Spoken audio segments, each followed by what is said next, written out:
దాదాపు గత 4 ఏళ్లుగా యుద్ధభూమిలో కొట్లాడుకుంటున్న రష్యా ఉక్రెయిన్ విషయంలో భారత్ దౌత్యపరంగా సమతుల్య చర్యలు తీసుకుంటోంది.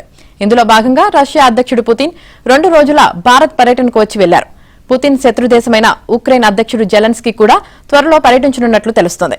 వచ్చే ఏడాది జనవరి నాటికి జెలెన్స్కీ పర్యటన ఉండే అవకాశం ఉందని జాతీయ మీడియా నివేదికలు పేర్కొన్నాయి.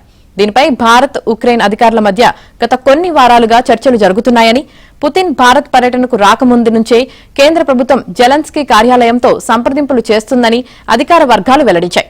యుద్దంలో ఉన్న రష్యా ఉక్రెయిన్ పక్షాలతోనూ సన్నిహితంగా ఉండేందుకు భారత్ ప్రయత్నాలు చేస్తుంది. గత ఏడాది జులైలో ప్రధాని మోదీ రష్యా పర్యటనకు వెళ్లగా ఆ తర్వాతి నెలలోనే ఆయన ఉక్రెయిన్కు వెళ్లి వచ్చారు. 2022 ఫిబ్రవరిలో రష్యా ఉక్రెయిన్ మధ్య యుద్దం ప్రారంభమైన నాటి నుంచి భారత్ 2 దేశాలతోనూ టచ్లో ఉంది. భారత్ తటస్థంగా లేదని, శాంతి వైపు ఉంటుందని చెబుతూ వస్తోంది.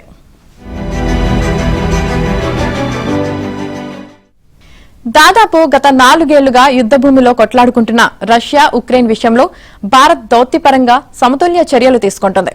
ఇందులో భాగంగా రష్యా అధ్యక్షుడు పుతిన్ 2 రోజుల భారత్ పర్యటనకు వచ్చి వెళ్లారు.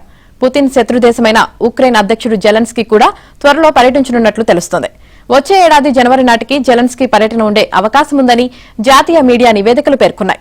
దీనిపై భారత్ ఉక్రెయిన్ అధికారుల మధ్య గత కొన్ని వారాలుగా చర్చలు జరుగుతున్నాయని, పుతిన్ భారత్ పర్యటనకు రాకముందు నుంచే కేంద్ర ప్రభుత్వం జెలెన్స్కీ కార్యాలయంతో సంప్రదింపులు చేస్తుందని అధికార వర్గాలు వెల్లడించాయి. యుద్దంలో ఉన్న రష్యా ఉక్రెయిన్ పక్షాలతోనూ సన్నిహితంగా ఉండేందుకు భారత్ ప్రయత్నాలు చేస్తుంది. గత ఏడాది జులైలో ప్రధాని మోదీ రష్యా పర్యటనకు వెళ్లగా ఆ తర్వాతి నెలలోనే ఆయన ఉక్రెయిన్కు వెళ్లి వచ్చారు. 2022 ఫిబ్రవరిలో రష్యా ఉక్రెయిన్ మధ్య యుద్దం ప్రారంభమైన నాటి నుంచి భారత్ 2 దేశాలతోనూ టచ్లో ఉంది.